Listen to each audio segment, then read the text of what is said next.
নমস্কাৰ ছাত্ৰ ছাত্ৰীসকল, মই তোমালোকৰ ৰীনা ফুকন বাইদেউ। এই কক্ষালৈ তোমালোকক সকলোকে স্বাগতম। তোমালোকে নিশ্চয় ভালে আছা। আমি আজি 10ম শ্ৰেণীৰ সমাজ বিজ্ঞানৰ ৰাজনীতি আৰু অৰ্থনীতি বিজ্ঞানৰ অৰ্থনীতিৰ পাঠ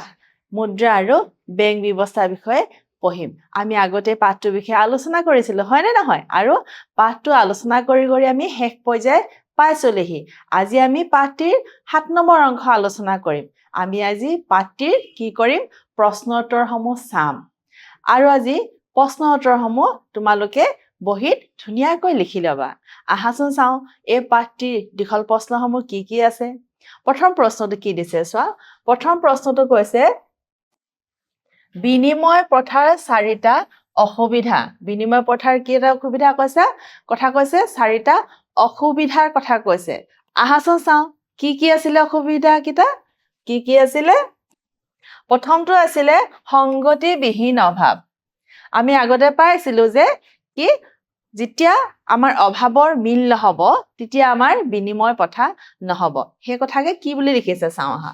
বিনিময় প্ৰথাৰ সাধাৰণতে অভাৱৰ সংগতিৰ ওপৰত নিৰ্ভৰ কৰে। বিনিময় কাৰ্য সম্পাদনা কৰিব হলে ব্যক্তি দুজনৰ হাতত থকা সামগ্ৰীসমূহ অৰ্থাৎ দুজন ব্যক্তিয়ে আগবঢ়া বস্তু দুবিধ পৰস্পৰৰ বাবে গ্ৰহণযোগ্য হ'ব লাগিব। অৰ্থাৎ যেতিয়া অভাৱ দুইজনৰ মিলিব তেতিয়াহে বিনিময় প্ৰথা হ'ব বুলি কৈছে। কিন্তু যদি অভাৱ নিমিলে তেতিয়া কি হ'ব? তেতিয়া বিনিময় সম্ভৱ নহয়। আৰু সেয়া হৈছে সংগতিবিহীন অভাৱ, হয় নাই? তাৰপাছত কি কৈছে চোৱা। যদিহে এই চৰ্ত পূৰণ কৰিব নোৱাৰে, যদিহে দুইজনৰ অভাৱ নিমিলে তেতিয়া কি হ'ব? বিনিময় নহয় বুলি কৈছে। তেন্তে বিনিময় প্ৰথা সম্ভৱ নহয়। সেইটো হৈছে প্ৰথম বিনিময় প্ৰথাৰ অসুবিধাসমূহ, হয় নাই? তাৰপিছত কি কৈছে? হিচাপ নিকাচৰ উমৈহতীয়া এককৰ অভাৱ। অৰ্থাৎ আমি আগতে এই কথাখিনি আলোচনা কৰিয়ে আহিছো, হয়নে নহয়? যে এটা নিৰ্দিষ্ট হিচাপ ৰাখিবলৈ হলে, উমৈহতীয়া হিচাপ ৰাখিবলৈ হলে আমি নিৰ্দিষ্টকে কোনো এটা বস্তু হলেহে আমি কি কৰিব পাৰো? তাত আমি মনত ৰাখিবলৈ আমাৰ সুবিধা হয়। কিন্তু বিনিময় প্ৰথাত সেই অসুবিধাসমূহৰ সৃষ্টি হোৱা দেখা পোৱা গৈছিল। কেনেকৈ চোৱাচোন। বিনিময় প্ৰথাত দ্ৰব্যৰ মূল্যাংকনৰ ক্ষেত্ৰত সমস্যাৰ সৃষ্টি হয়। সকলো সামগ্ৰীৰ মূল্য অইন সামগ্ৰীৰ দ্বাৰা নিৰ্ধাৰণ বা প্ৰকাশ কৰিব লাগিব। অৰ্থাৎ বিনিময় প্ৰথাত দ্ৰব্য সলনি দ্ৰব্যৰ কি সাল সলনি হৈছিলে, হয় নাই? সেইকাৰণে কি হৈছিলে যে সেইকাৰণে সামগ্ৰীৰ মূল্য নিৰ্ধাৰণ কৰাত অসুবিধা হৈছিলে কৈছে। ফলস্বৰূপে প্ৰতিটো সামগ্ৰীৰ বিপৰীতে অন্য সামগ্ৰীৰ বিনিময় হাৰ ভিন্ন হয়। গতিকে আমি প্ৰত্যেকটো বস্তুৰ কাৰণে বেলেগ বেলেগ বস্তু কি কৰিব লগা হয়? নিৰ্ধাৰণ কৰিব লগা হয়। আমি উদাহৰণ হিচাপে চাইছিলো যে 1 কেজি চাউল আৰু এটা হাতী, এটা আপেল আৰু 3টা মধুৰিআম, হয়নে নহয়? আমি পাইছিলো না উদাহৰণ। সেই কথাই কৈছে যে আমি বহুত বস্তুৰ কাৰণে বহুত বস্তু মনত ৰাখিব লগা হয়, যিটো আমাৰ কাৰণে অসুবিধা হৈ গৈছে। এনে অৱস্থাত সকলো সামগ্ৰীক এটা সাধাৰণ মূল্য মানেৰে প্ৰকাশ কৰাটো অসম্ভৱ হৈ পৰে। আৰু এনেদৰে যেতিয়া এখন বজাৰত আমি ধৰিলো এখন বজাৰত বহুত সামগ্ৰী আছে, সেই সকলোবোৰ সামগ্ৰী জানো আমি হিচাপ মনত ৰাখিব পাৰো? কোনটো সামগ্ৰীৰ কাৰণে কোনটো আমি বিনিময় কৰিম, এই কথাটো যে মনত ৰাখিবৰ কাৰণে অসুবিধা হোৱাৰ কাৰণে কি হৈছিল? উমৈহতীয়া এককৰ অভাৱ হৈছিল কৈছে। আৰু সেইবাবেহে মুদ্ৰাৰ প্ৰচলন হৈছিল আৰু বিনিময় প্ৰথা বিলোপ হৈছিলে। তাৰপিছত চাওঁ আহাচোন। বিনিময়যোগ্য সামগ্ৰীৰ অবিভাজ্যতা। সামগ্ৰীসমূহৰ অবিভাজ্যতাই বিনিময় প্ৰথাৰ সমস্যাৰ সৃষ্টি কৰে আৰু বিনিময় প্ৰথা সম্পন্ন কৰাটো অসম্ভৱ হৈ উঠে। উদাহৰণস্বৰূপে এটা উদাহৰণত তোমালোকক বুজাই দিছে। এটা হাতীৰ দৰে ডাঙৰ বস্তু এটা আপেলৰ দৰে সৰু বস্তু এটাৰ সৈতে বিনিময় কৰিবলৈ বিচাৰিলে যথেষ্ট অসুবিধাৰ সৃষ্টি হ'ব। হ'বই। এটা হাতী আৰু এটা আপেল দুটা জানো বিনিময় সম্ভৱ হ'ব পাৰে? কেতিয়াও নোৱাৰে। কি কাৰণে নোৱাৰে সেই কথাটো কৈছে। কাৰণ হাতীটো সৰু সৰু অংশত বিভাজিত কৰি বিনিময় কাৰ্য সম্পাদন কৰাটো সম্ভৱ নহয়। আমি হাতীটোক কি সৰু সৰুকৈ ভাগ কৰি কি কৰিব নোৱাৰো? আমি হাতীটোক সৰু সৰুকৈ ভাগ কৰি আমি বিক্ৰী কৰিব নোৱাৰো, বিনিময় কৰিব নোৱাৰো। সেইবাবে এটা আপেল আৰু এটা হাতী বা এটা চাউল, 1 কেজি চাউল আৰু এটা হাতীৰ মাজত বিনিময় অসম্ভৱ হয়। সম্ভৱ হৈ নুঠে সেইকাৰণে কৈছে যে আমি এই যে অবিভাজ্যটো আমি ভাগ কৰিব নোৱাৰাৰ কাৰণে বিনিময় প্ৰথাৰ কি হৈছিল অসুবিধাৰ হৈছিল বুলি কৈছে এতিয়া কি কৈছে তাৰ পিছত চোৱা সঞ্চয় তথা মূল্য ভঁৰালৰ অভাৱ কি কৈছে মূল্য বুলিলে সামগ্ৰীৰ মূল্য বুজিব লাগিব মূল্য বুলি ক'লে কোনো এটা দ্ৰব্যৰ মূল্য কথা আমি কিমান দৰ দিলো সেই কথাটো বুজিব লাগিব কৈছে বিনিময় প্ৰথাত মূল্যৰ ওপৰত সামগ্ৰীৰ ভাণ্ডাৰ সঞ্চয় কৰিব লাগিব বিনিময় প্ৰথাত কিন্তু মূল্য হিচাপে কাক ল'ব লাগিব দ্ৰব্যকে ল'ব লাগিব বুলি কৈছে কিন্তু সামগ্ৰীৰ ওপৰত মূল্যৰ ভাণ্ডাৰ সঞ্চয় কৰিলে নিৰ্দিষ্ট কিছুমান সমস্যাৰ সৃষ্টি হয় কিন্তু দ্ৰব্য হিচাপে যেতিয়া আমি সঞ্চয় কৰি ৰাখো তেতিয়া আমাৰ সমস্যাৰ সৃষ্টি হৈ গৈছে কি সমস্যা চোৱা মাছ গাখীৰ আদি বেছি দিন সাঁচি ৰাখিব নোৱাৰো এইবোৰ বস্তু আমি বেছি দিন সাঁচি ৰাখিব নোৱাৰো বেয়া হৈ যায় আমি মাছ এতিয়া আমি মাছ বৰফত খুব বেছি 1 মাহ 2 মাহ ৰাখিব পাৰো কিন্তু তাতকৈ বেছি ৰাখিব পাৰো জানো নোৱাৰো কিন্তু তেতিয়া দিনত অতীতত কি আছিল এনেদৰে মাছ ৰখাৰ ব্যৱস্থাও নাছিল সেইবাবে আমি এদিন বা দুদিনতকৈ বেছি ৰাখিব নোৱাৰিছিলো কৈছে আৰু সেইবাবে কি কৈছে বিনিময় সমস্যাৰ সৃষ্টি হৈছিল কৈছে কাৰণ সেইবোৰ সোনকালে নষ্ট হৈ যায় সঞ্চয়ৰ অসুবিধা বিনিময় প্ৰথাৰ এটা প্ৰধান সমস্যা আছিল বৰ্তমান মুদ্ৰা হল সামগ্ৰীৰ মূল্যৰ ভাণ্ডাৰ বিনিময় প্ৰথাত এই বস্তুবোৰ কি কৰিব নোৱাৰো সাঁচি ৰাখিব নোৱাৰাৰ কাৰণে মুদ্ৰাৰ প্ৰচলন হৈছিল আৰু বিনিময় প্ৰথাৰ লুপ্ত হৈছিল আৰু এই 4টা প্ৰধান কাৰণে আছিল কি বিনিময় প্ৰথা নাইকিয়া হৈ যোৱা বৰ্তমান আমি কি পাইছো বৰ্তমান আমি মুদ্ৰাৰ ব্যৱহাৰ কৰিছো যাক আমি মূল্য ভঁৰাল হিচাপে ৰাখিব পাৰো হয় নে নহয় তাৰ পিছত 2 নম্বৰ চোৱাচোন মুদ্ৰাৰ যিকোনো 4টা কি প্ৰধান কাৰ্য কৈছে মুদ্ৰাৰ যিকোনো 4টা প্ৰধান বৈশিষ্ট্য মুদ্ৰাৰ যিকোনো 4টাৰ প্ৰধান বৈশিষ্ট্য ব্যাখ্যা কৰিব কৈছে এটা বৈশিষ্ট্য কিটা কি চাওঁ আহাচোন বৈশিষ্ট্য কিটা কি কৈছে প্ৰথম বৈশিষ্ট্য সাধাৰণ গ্ৰহণযোগ্যতা থাকিব লাগিব আমি আগতেও কৈছিলো যে মুদ্ৰা হিচাপে আমি যিটো বস্তু লম সেই বস্তুটো সকলোৱে গ্ৰহণ কৰিব পৰা হ'ব লাগিব আৰু আমি কম সময়ৰ ভিতৰতে তাক আমি ল'ব পাৰিব লাগিব বুলি কৈছে এতিয়া চোৱা বিনিময় মাধ্যম হিচাপে সেৱা আগবঢ়াবলৈ হলে মুদ্ৰাৰ সৰ্বসাধাৰণ লোকৰ দ্বাৰা গ্ৰহণযোগ্য হোৱাটো অতি প্ৰয়োজনীয় অৰ্থাৎ জনসাধাৰণে মুদ্ৰা হিচাপে ল'ব লাগিব তেতিয়াহে তাক আমি মুদ্ৰা বুলি ক'ব পাৰিম কৈছে যদি জনসাধাৰণে কয় যে নহয় আমি ইয়াক মুদ্ৰা হিচাপে ল'ব নোৱাৰো তেতিয়া কিন্তু আমি বৰ্তমান চলি থকা কাগজী নোট বা মুদ্ৰাকো মুদ্ৰা হিচাপে ল'ব নোৱাৰিম বুলি কৈছে তাৰ পিছত চোৱা মুদ্ৰাৰ সাধাৰণ গ্ৰহণযোগ্যতা নাথাকিলে মুদ্ৰাৰ বিনিময় মাধ্যম হ'ব নোৱাৰে এইটো একদম প্ৰধান কাৰ্য আৰু গুৰুত্বপূৰ্ণ কি বৈশিষ্ট্য আহাচোন দ্বিতীয় বৈশিষ্ট্যটো চাওঁ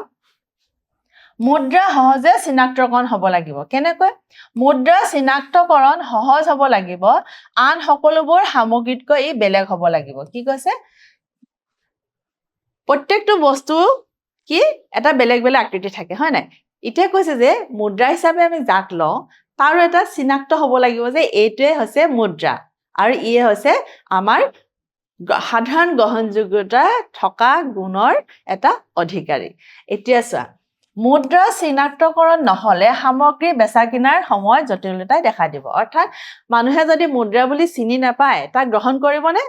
কেতিয়াও নকৰে হয় না মুদ্ৰা বুলি চিনাকি যদি দিবই নোৱাৰে তেতিয়াহ'লে কেনেকৈ গ্ৰহণ কৰিব চিনাকি দিব পাৰিব লাগিব যে হয় ইয়ে হৈছে পইচা যাক আমি বিনিময় কৰিব পাৰো গৈছে এতিয়া হেতুৱে যদি আমি চিনাক্তকৰণ কৰিব নোৱাৰো তেতিয়াহ'লে জানো হি মুদ্ৰা হিচাপে তাক আমি স্বীকৃতি দিব পাৰিম নে আমি কেতিয়াও নোৱাৰো কৈছে তাৰ পাছৰ পইণ্ট আছে দীৰ্ঘস্থায়িত্ব আমি বহু দিনলৈ ৰাখিব পৰা হ'ব লাগিব মুদ্ৰাৰ দীৰ্ঘস্থায়িত্বতাৰ মানে মুদ্ৰা সহজে নষ্ট হৈ যোৱা সামগ্ৰী হ'ব নোৱাৰে কৈছে মুদ্ৰাৰ দীৰ্ঘস্থায়ী মানে আমি বহু দিনলৈ ৰাখিব পাৰিব লাগিব মুদ্ৰা সহজে নষ্ট হৈ গ'লে কিন্তু নহ'ব কৈছে মুদ্ৰা সঞ্চয়ৰ ভাণ্ডাৰ হ'ব লাগিব মাছ কণী গাখীৰ ইত্যাদি কোনোটোৱে মুদ্ৰা হ'ব নোৱাৰে কাৰণ এইবোৰৰ সামগ্ৰী বেছি দিন থাকিব নীতিকে কৈছে অৰ্থাৎ মুদ্ৰাৰ দীৰ্ঘস্থায়িত্ব যদি নহয় তেতিয়াহ'লে আমি কি সেই মুদ্ৰাখিনি ভৱিষ্যতলৈ ব্যৱহাৰ কৰিব নোৱাৰিম আৰু আমাৰ যেতিয়া অসুবিধা হ'ব তেতিয়া আমি সেই বস্তুখিনি লৈ আমি নিজৰ অভাৱসমূহ পূৰণ কৰিব নোৱাৰিম কৈছে সেইবাবে মুদ্ৰা দীৰ্ঘস্থায়িত্বতা থাকিব লাগে কৈছে তাৰ চতুৰ্থ নম্বৰ পইণ্টটো চোৱা সাদৃশ্যতা মুদ্ৰা সাদৃশ্যতা মানে কি একে হ'ব লাগিব মুদ্ৰা প্ৰকৃততে পূৰ্ণ সাদৃশ্যযুক্ত মুদ্ৰা পূৰ্ণ সাদৃশ্যযুক্ত মানে প্ৰত্যেকটো মুদ্ৰা ইখন সিখন একে হ'ব লাগিব কৈছে যদি 10 টকীয়া মুদ্ৰাখন কেনেকুৱা 10 টকীয়া পইচাটো কেনেকুৱা সেই তেনেকুৱা 10 টকীয়া পইচাটোৱে কি কৈছে প্ৰত্যেকটো 10 টকীয়া পইচাটোৱে তেনেকুৱাই হ'ব লাগিব 100 টকীয়া পইচাটো তেনেকুৱাই হ'ব লাগিব বুলি কৈছে এতিয়া সহজ অৰ্থত ক'বলৈ গ'লে সাদৃশ্য পৰিমাণৰ মুদ্ৰা সকলো দিশৰ পৰা অবিকল একে থাকিব লাগিব অৰ্থাৎ আকাৰ আকৃতি কাগজ গুণাগুণ আদি সকলো দিশ একে হ'ব লাগিব অৰ্থাৎ দেখাত চুইছোৱাত আৰু আমি আকাৰত একে হ'লেহে তাক আমি মুদ্ৰা হিচাপে ব্যৱহাৰ কৰিম হে হৈছে মুদ্ৰাৰ বৈশিষ্ট্য তাৰ পিছৰ প্ৰশ্নটো কি আহিছে চাওঁচোন তাৰ পিছত কি কৈছে মুদ্ৰাই সম্পাদন কৰা 4টা কিহৰ বিষয় কাৰ্য প্ৰধান কাৰ্য মুদ্ৰাই কি কাম কৰে মনত আছেনে তোমালোকৰ আছেনে নাই মুদ্ৰাই কি কাম কৰে চাওঁচোন কি কাম কৰে তোমালোকে সকলোৱে নোট বহীত কিন্তু টুকি ল'বা দেই মুদ্ৰাই কি কাম কৰে চোৱা মুদ্ৰাৰ প্ৰধান 4টা কাম কি প্ৰথমে বিনিময় মাধ্যম হিচাপে কাম কৰে অৰ্থাৎ মুদ্ৰাই হাল সলনি কৰাত এটা প্ৰধান ভূমিকা লয় কৈছে মুদ্ৰাৰ প্ৰধান কাৰ্য হ'ল যে ই বিনিময়ৰ মাধ্যম হিচাপে সেৱা আগবঢ়ায় সকলো সামগ্ৰী আৰু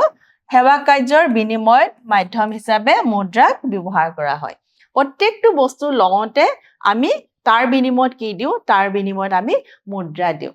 আগত কি আছিলে দ্ৰব্য সলনি দ্ৰব্য আছিলে এতিয়া দ্ৰব্য সলনি মুদ্ৰা আমি ব্যৱহাৰ কৰোঁ হে হৈছে মুদ্ৰাৰ প্ৰথম কাৰ্য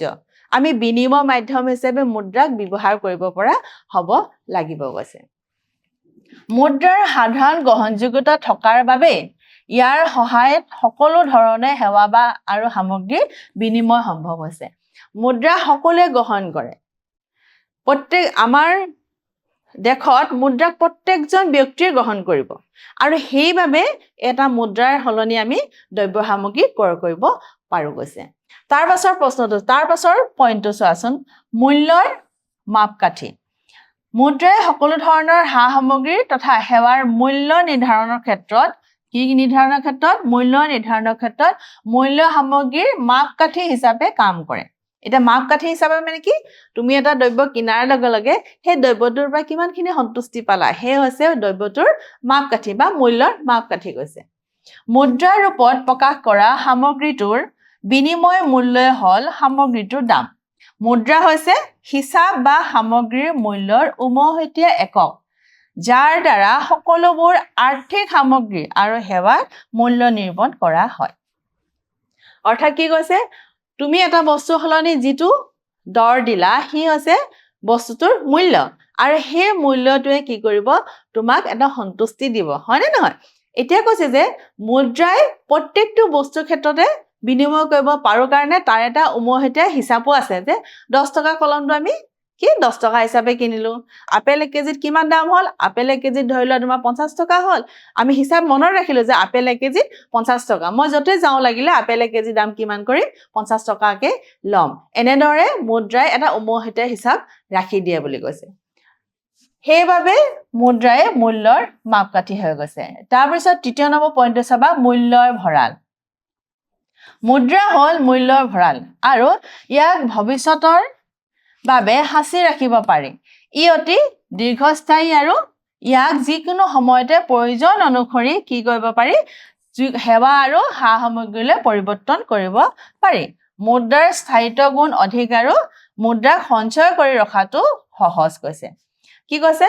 মুদ্ৰাৰ মূল্য ভঁৰাল বুলি কোৱাৰ কাৰণে কি কৈছে যে মুদ্ৰাক আমি ভৱিষ্যতলৈ সাঁচি ৰাখিব পাৰো আমি বেংকত জমা ৰাখো নে নাৰাখো পইচা ৰাখো হয় নাই এতিয়া কৈছে যে আমি মুদ্ৰাক বেংকত জমা ৰাখিব পাৰো আৰু সেই জমা ৰখা পইচাৰে আমি ভৱিষ্যতে কিবা অসুবিধা হলে আমি ব্যৱহাৰ কৰিব পাৰিম কৈছে সেই কাৰণে মুদ্ৰাক মূল্য ভাণ্ডাৰ বুলি কোৱা হৈছে তাৰ পিছত কি কৈছে চোৱা স্থগিত দেনা পাওনাৰ মানদণ্ড স্থগিত দেনা পাওনা মানে ঋণ ললে আমি যে কিস্তি ৱাইজত মাহে মাহে আমি যে দি থাকো সেই কথাটো ইয়াত উল্লেখ কৰিছে ঋণ গ্ৰহণ ঋণ প্ৰদান আদি সকলো স্থগিত লেনদেনৰ মাধ্যম হিচাপে কাৰ্য কৰে কোনে মুদ্ৰাই যেতিয়া মুদ্ৰাক সাধাৰণভাৱে বিনিময়ৰ মাধ্যম তথা মূল্যৰ একক হিচাপে গ্ৰহণ কৰি লোৱা হয় তেতিয়াই স্বতঃস্ফূৰ্তভাৱে স্থগিত বা ভৱিষ্যত দেনা পাওনাৰ হিচাপৰ এককত পৰিণত হয়। অৰ্থাৎ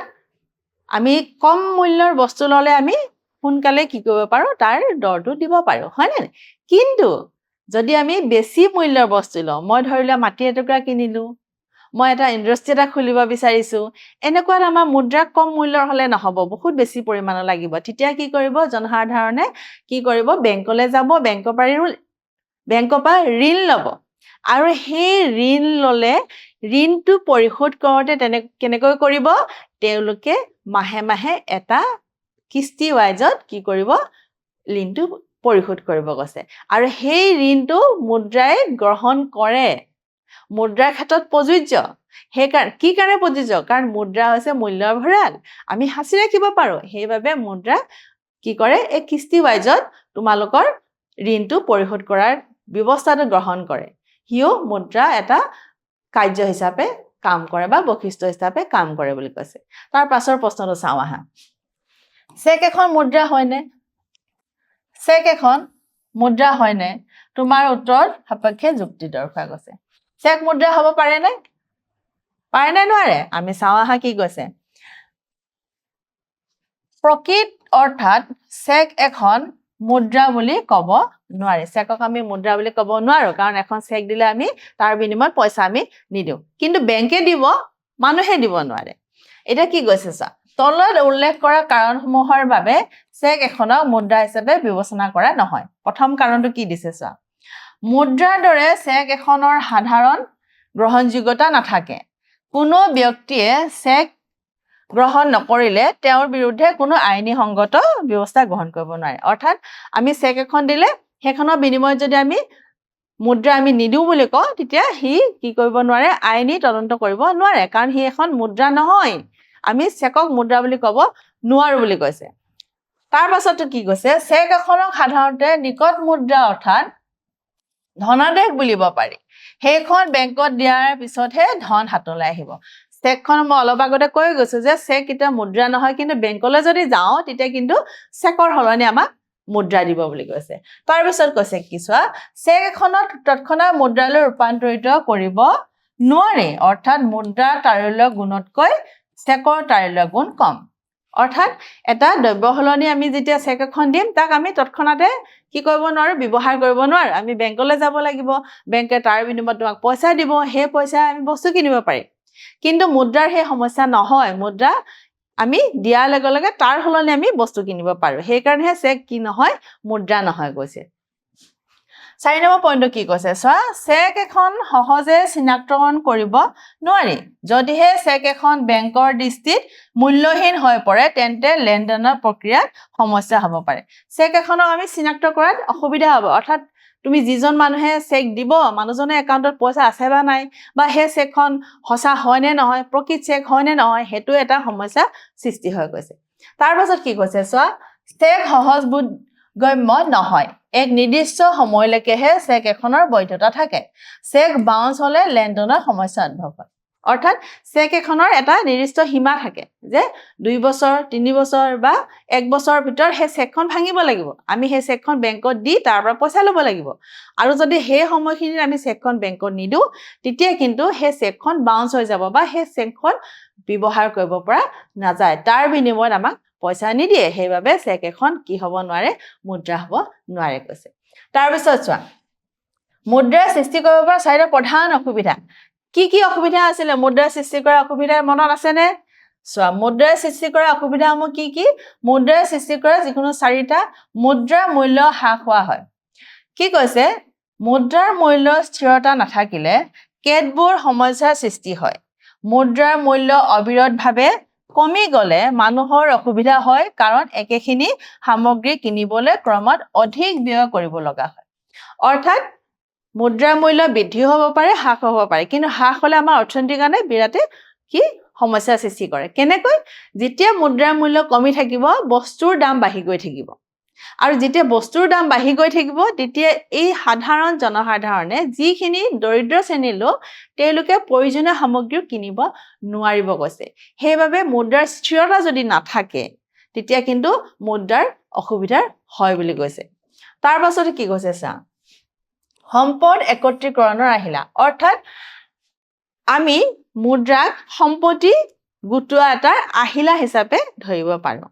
অৰ্থাৎ কি কৈছে চা মুদ্ৰা সৰ্বোচ্চ অৰ্থনীতিত মুদ্ৰাই প্ৰায় কেইগৰাকীমান ব্যক্তি অথবা ব্যক্তিগোটৰ হাতত অৰ্থনৈতিক ক্ষমতা তথা সম্পদ একত্ৰীকৰণৰ পথ প্ৰশস্ত কৰি তোলে মুদ্ৰাৰ সৰ্বোচ্চ অৰ্থনীতিত মুদ্ৰা অনৈতিক ক্ষমতা আহৰণৰ উপায় হৈ পৰে অৰ্থাৎ মুদ্ৰাৰ যদি আমি সাঁচি ৰাখো ভাল পথেৰে সাঁচি ৰাখিলেতো ভালেই কথা কিন্তু আমি কি কৰো অপৰাধমূলক কাম কৰি যদি আমি মুদ্ৰা সাঁচিব যাওঁ তেতিয়া কি হ'ব সামাজিক বৈষম্যৰ সৃষ্টি হ'ব অৰ্থাৎ ধনী ধনী হৈ গৈ থাকিব দুখীয়া দুখীয়া হৈ গৈ থাকিব সেইবাবে কৈছে যে মুদ্ৰা যদি আমি অকল সম্পদ বুলি ভাবি আমি অকল কি কৰি থাকো জমা কৰি থাকো সি যদি আমি ব্যৱহাৰ নকৰো সেই মুদ্ৰাই কিন্তু আমাৰ কোনো ভাল কাম নহয় কৈছে সেই মুদ্ৰাৰ দ্বাৰা আমাৰ আৰ্থিক বৈষম্যৰহে সৃষ্টি হ'ব বুলি কৈছে তাৰ পিছত সামাজিক ব্যাধিক উৎসাহিত কৰে কেনে কৈছা বৰ্তমান সময়ত সমাজক প্ৰভাৱিত কৰা বহুতো সামাজিক ব্যাধিসমূহৰ মূল হৈছে মুদ্ৰা অৰ্থাৎ মুদ্ৰাই বৰ্তমান সময়ত যিখিনি সামাজিক ব্যাধি মই তোমালোকক কৈছিলে অৰ্থনৈতিক বৈষম্য হ'ব পাৰে বা আমাৰ জীৱন মানদণ্ড হ'ব পাৰে হয়নে নহয় এই সকলোবোৰ ক্ষেত্ৰত মুদ্ৰাই যথেষ্ট প্ৰভাৱ পেলাই গৈছে তাৰ পিছত চোৱাচোন কি কৈছে ৰাজনৈতিক ক্ষেত্ৰত হোৱা ধনৰ ক্ষমতা অপব্যৱহাৰ উচ্চক দুৰ্নীতি আদিৰ লগতে অৰ্থনৈতিক প্ৰবঞ্চনা বেংক ঠগবাজি আদি মুদ্ৰাৰ প্ৰতি থকা দুৰ্বলতাই সামাজিক মূল্যবোধক অৱক্ষয়ৰ কাৰণ হ'ব পাৰে অৰ্থাৎ যদি ৰাজনীতিৰ ক্ষেত্ৰত উচ্চক লোৱা ক্ষেত্ৰত দুৰ্নীতিৰ ক্ষেত্ৰত আমি মুদ্ৰা ব্যৱহাৰ কৰো সেই মুদ্ৰাই কিন্তু আমাৰ সমাজখনক উন্নয়নৰ দিশত লৈ যাব নোৱাৰে হিয়ে কিন্তু মুদ্ৰাৰ এটা বেয়া প্ৰভাৱে পৰিব বুলি কৈছে তাৰ পিছত 4 নম্বৰ পইণ্টটো চোৱা কলা ধন বা মুদ্ৰা মুদ্ৰাৰ পৰা কলা মুদ্ৰাৰ সৃষ্টি হয় মুদ্ৰাৰ পৰা কলা মুদ্ৰাৰ কেনেকৈ আয়কৰ ফাঁকি দি হয়নে নহয় অৰ্থনৈতিক অপৰাধসমূহৰ ফলত কলা মুদ্ৰাৰ সৃষ্টি হয় ইয়াৰ জৰিয়তে বজাৰত সৃষ্টি হোৱা হিচাপ বহিৰ্ভূত বিশাল পৰিমাণৰ ধনে দেশত মুদ্ৰাস্ফীতিৰ সৃষ্টি কৰে অৰ্থাৎ যেতিয়া আমি আয়কৰৰ ফাঁকি দিম তেতিয়া আমাৰ কলা মুদ্ৰাৰ সৃষ্টি হ'ব আৰু যেতিয়া কলা মুদ্ৰাৰ সৃষ্টি হ'ব সেই কলা মুদ্ৰা নিৰ্দিষ্ট ব্যক্তিজনে ব্যৱহাৰ কৰিলে কি কৰিব তেওঁ বহুত দামত এটা বস্তু কিনিব যিটো বস্তু কিন্তু সাধাৰণ দৰিদ্ৰ মানুহসকলে কিনিব নোৱাৰিব ফলত কি হ'ব বস্তুৰ দাম বাঢ়ি গৈ থাকিব আৰু দুখীয়া শ্ৰেণীৰ মানুহে সেই বস্তুখিনি কিনিব নোৱাৰাৰ ফলত কি হ'ব দুখীয়া মানুহখিনিৰ জীৱনৰ মানদণ্ড অতি নিম্নগামী হৈ পৰিব বুলি কৈছে তাৰ পাছৰ প্ৰশ্নটো চাওঁ আহা তাৰ পাছত কি কৈছে কেন্দ্ৰীয় বেংকৰ 4টা প্ৰধান কাৰ্যাৱলী কেন্দ্ৰীয় বেংকৰ কেইটা 4টা প্ৰধান কাৰ্যাৱলী কৈছে কি চাওঁচোন কেন্দ্ৰীয় বেংকৰ প্ৰধান 4টা কাৰ্যাৱলী কি আছিলে ভাৰতৰ কেন্দ্ৰীয় বেংকটো কি আছিলে ভাৰতীয় ৰিজাৰ্ভ বেংক হয়নে নহয় ভাৰতৰ কেন্দ্ৰীয় বেংকটো ভাৰতৰ ৰিজাৰ্ভ বেংক আছিলে তাৰ প্ৰথম কাৰ্য কি আছিলে মুদ্ৰা জাৰি কৰা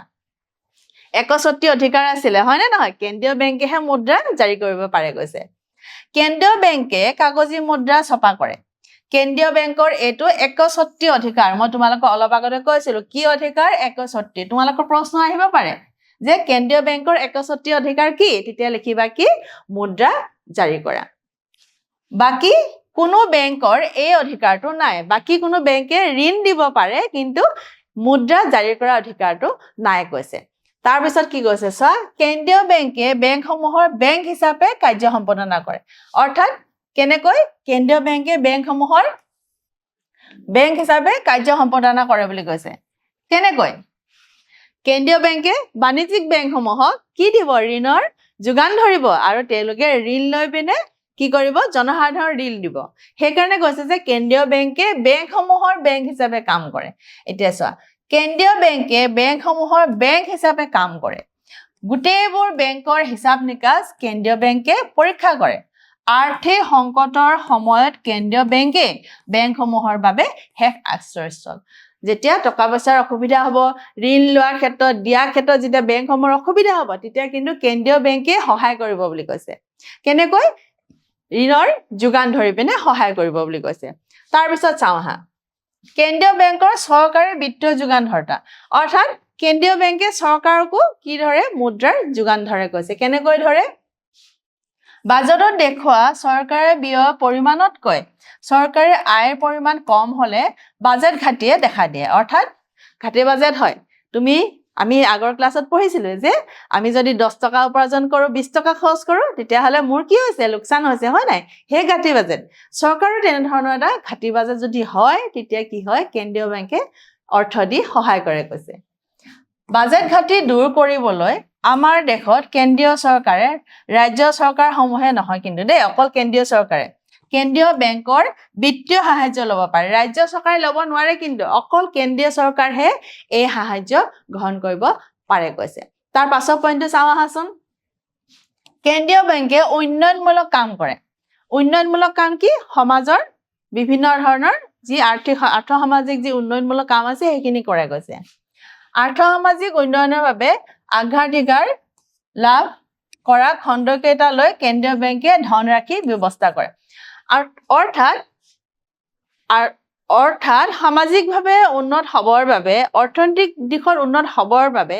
যিবোৰ প্ৰতিষ্ঠানে আগভাগ লয় কেন্দ্ৰীয় বেংকে সেই প্ৰতিষ্ঠানসমূহক ঋণৰ যোগান ধৰে গৈছে উদাহৰণস্বৰূপে অগ্ৰাধিকাৰ লাভ কৰা কৃষি খণ্ড যাতে প্ৰয়োজন সম্পদৰ অভাৱত নপৰে তাৰ বাবে যাৱতীয় ব্যৱস্থা গ্ৰহণ কৰিব লাগিব কৈছে অৰ্থাৎ আমাৰ ভাৰতবৰ্ষ এখন কৃষি প্ৰধান দেশ হয় নে নহয় এতিয়া সেই কৃষি প্ৰধান দেশখনত যদি কৃষি ক্ষেত্ৰত অসুবিধা হয় তেতিয়া কোনে সহায় কৰিব কেন্দ্ৰীয় বেংকে সহায় কৰিব বুলি কৈছে কেন্দ্ৰীয় বেংকে সহায় কৰিব কৈছে ভাৰতবৰ্ষত বৰ্তমান অগ্ৰাধিকাৰ খণ্ডলৈ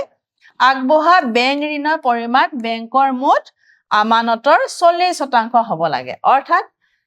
কেন্দ্ৰীয় বেংকত যিমান পইচা জমা হৈ আছে সেই পইচাৰ 40% কেন্দ্ৰীয় বেংকে কি কৰিব আমাৰ দেশৰ অৰ্থনীতিখন উন্নতি হ'বৰ বাবে আগবঢ়াই দিব বাণিজ্যিক বেংকসমূহলৈ আৰু বাণিজ্যিক বেংকসমূহে সেই ঋণৰ পৰিমাণটো জনসাধাৰণক দিব যাতে জনসাধাৰণে অৰ্থনৈতিকভাৱে স্বাৱলম্বী হৈ কি কৰিব পাৰে অৰ্থনীতিখন আগবঢ়াই লৈ যাব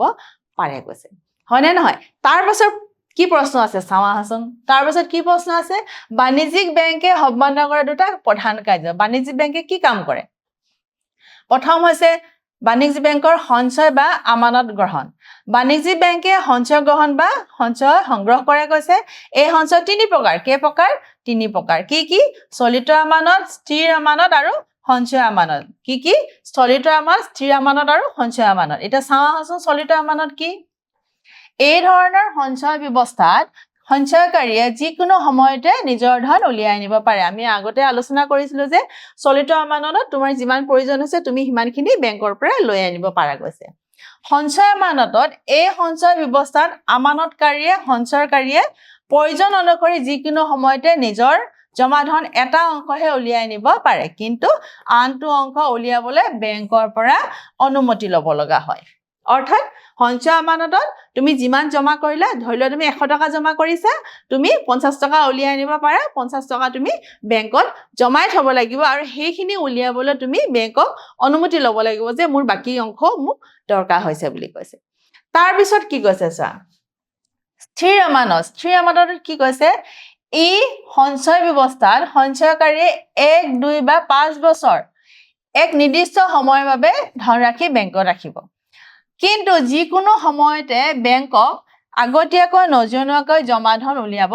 নোৱাৰে এই ব্যৱস্থাত সঞ্চয়কাৰীয়ে জমা ধনৰ উলিয়াবলৈ হলে বেংকত আগতীয়াকৈ জনাব লাগিব এই স্থিৰ আমানতত কিন্তু তোমাৰ প্ৰয়োজন অনুসৰি তুমি পইচা উলিয়াব নোৱাৰা তুমি কিমান বছৰলৈকে কৈছে 1 2 বা 5 বছৰলৈকে সেই জমা ধন ৰাখিবই লাগিব আৰু সেই তাৰ পাছত যেতিয়া তুমি উলিয়াব বিচাৰিবা তেতিয়া তুমি বেংকক ক'ব লাগিব মোৰ স্থিৰ আমানতৰ ধনখিনি মোক লাগে তেতিয়া বেংকে তোমাৰ কাৰণে সেই ব্যৱস্থা কৰি দিব কৈছে তাৰ পিছত কি কৈছে চা বাণিজ্যিক বেংকে কি কৰে ঋণৰ যোগান ধৰে কেনেকৈ বাণিজ্যিক বেংকসমূহে কৃষক কাৰিকৰী উদ্যোগপতি ঠেলা চালক ৰিক্সা চালক আদি শ্ৰেণীৰ লোকক উপযোগী হোৱাকৈ ঋণ যোগান ধৰে কৈছে অৰ্থাৎ সকলোবোৰ জনসাধাৰণকে ঋণৰ যোগান ধৰে কৈছে বাণিজ্যিক বেংকসমূহে সাধাৰণতে শস্যম্যাদী তথা মধ্যমীয়া সময়সীমা ঋণহে আগবঢ়ায় আমি আগৰ ক্লাছত পাইছিলো যে বাণিজ্যিক বেংকে কেতিয়াও দীৰ্ঘম্যাদী ঋণ নিদিয়ে কিয় নিদিয়ে দীৰ্ঘম্যাদী ঋণত বহুতো সমস্যাৰ সৃষ্টি হয় কিন্তু হ্ৰস্বম্যাদী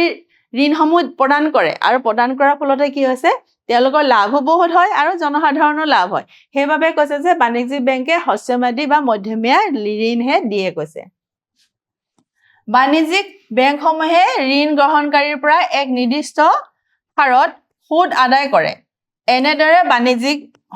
বেংকসমূহৰ আৰ্থিকভাৱে লাভৱান হয় অৰ্থাৎ যি 5 বছৰৰ কাৰণে বা 7 বছৰৰ কাৰণে যি বেংকৰ পৰা লোন লয় সেই লোনৰ বিনিময়ত তেওঁলোকে কি দিব যিসকলে ঋণদাতাসকলে কি দিব লাগিব সুদ দিব লাগিব আৰু সেই সুদে হৈছে বাণিজ্যিক বেংকৰ এটা লাভৰ পৰিমাণ এতিয়া আহাচোন তাৰ পাছত আমাৰ যে কিছুমান বেংকৰ বিষয়ে পঢ়িছিলো সেই বেংকৰ বিষয়ে তোমালোকক বহলাই লিখিব দিছে কি কৈছে তলৰ উল্লেখ কৰা প্ৰতিষ্ঠানসমূহে কি কাৰ্য সম্পন্ন কৰে চমুকৈ লিখা এইখিনি কি কৰে তোমালোকক বুজাই লিখিব কৈছে কি কৰে আমি চাওঁ আহাচোন প্ৰথমটো আইডিবিআই বেংক হয় নহয় আইডিবিআই বেংকে কি কৈছে চোৱা ভাৰতীয় উদ্যোগ উন্নয়ন বেংক আমাৰ সম্পূৰ্ণ নামটো ভাৰতীয় উদ্যোগ উন্নয়ন বেংক ইয়াতে কি কৰে চমুকৈ আইডিবিআই বেংক হয় নাই সম্পাদনা কৰা কাৰ্যসমূহ দুটা বিস্তৃতৰ আগত বিভক্ত কৰা হৈছে কৈছে তাৰমানে দুই ধৰণে ভাগ কৰা হৈছে প্ৰথমটো হৈছে উদ্যোগপতি উন্নয়নৰ বাবে উদ্যোগিক প্ৰতিষ্ঠানসমূহলৈ কাৰ কাৰণে ইণ্ডাষ্ট্ৰিয়েল সেক্টৰবোৰৰ কাৰণে কি কৈছে প্ৰত্যক্ষ আৰু পৰোক্ষভাৱে বিত্তীয় যোগান ধৰে অৰ্থাৎ ইণ্ডাষ্ট্ৰিয়েল সেক্টৰবোৰত প্ৰত্যক্ষ আৰু পৰোক্ষভাৱে কি কৰে বিত্তীয় যোগান ধৰে কোনে আইডিবিআই বেংকে কৈছে তাৰ পাছৰ কাৰ্যটো চাওঁ আহা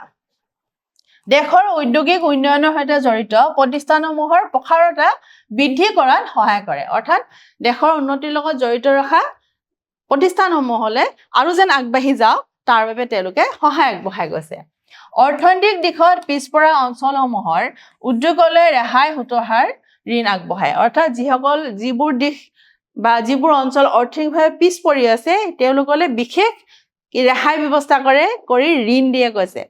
যাতে তেওঁলোকে অৰ্থনৈতিকভাৱে সবল হ'বলৈ ঋণ লৈ তেওঁলোক আগবাঢ়ি যাব পাৰে কৈছে 5 নম্বৰটো চোৱা প্ৰশিক্ষণৰ জৰিয়তে উদ্যোগবিহীন জিলাসমূহত উদ্যোগিক ক্ষেত্ৰত উদ্যম বৃদ্ধিৰ বাবে নতুন প্ৰজন্মক উৎসাহিত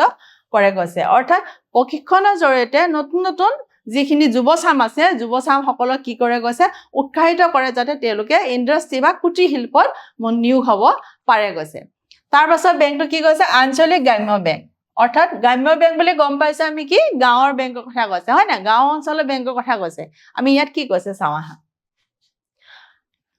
1975 চনত আঞ্চলিক বেংক স্থাপন কৰা হৈছিল কেইটা বেংক কৰা হৈছিল 5টা আমি পঢ়িছিলো নাই 5টা আঞ্চলিক বেংক প্ৰথম স্থাপন কৰা হৈছিল এই বেংকৰ মূল কামসমূহ কি চোৱা দুটা কাম কৈছে বেপাৰী মহাজনসকলৰ পৰা অত্যাধিক সুদ দি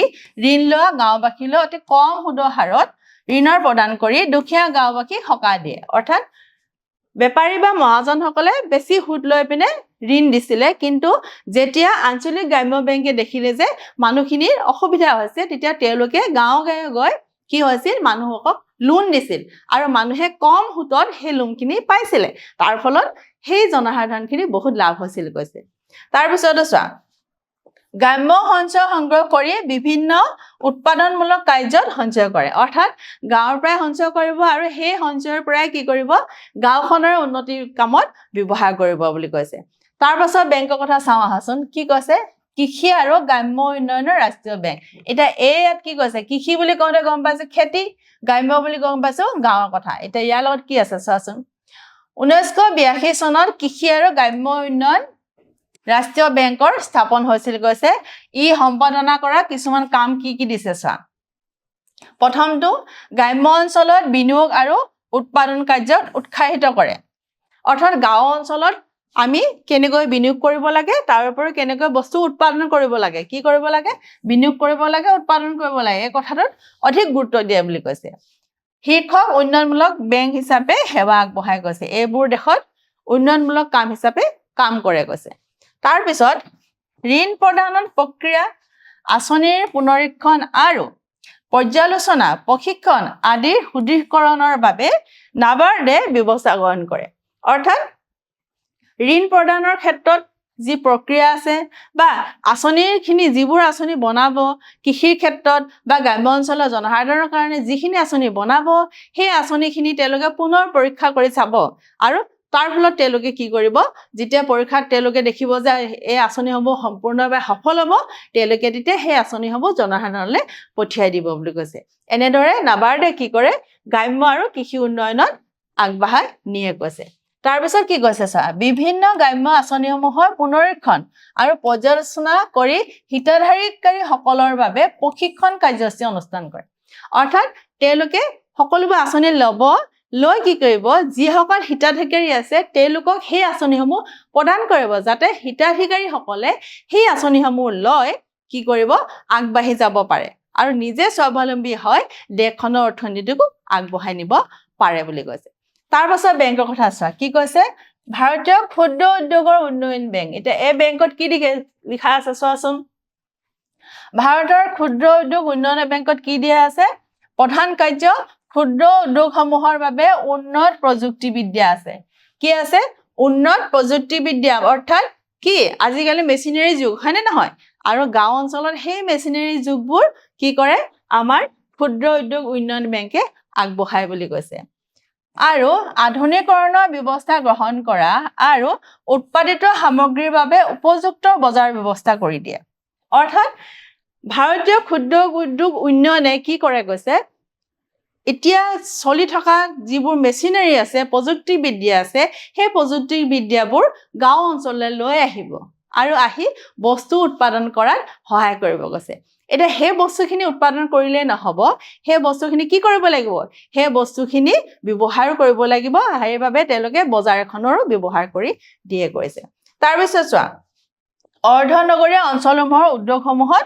অধিক নিয়োগৰ ব্যৱস্থা কৰি দিয়ে আৰু নগৰীয়া অঞ্চলসমূহত হোৱা জনপ্ৰব্ৰজন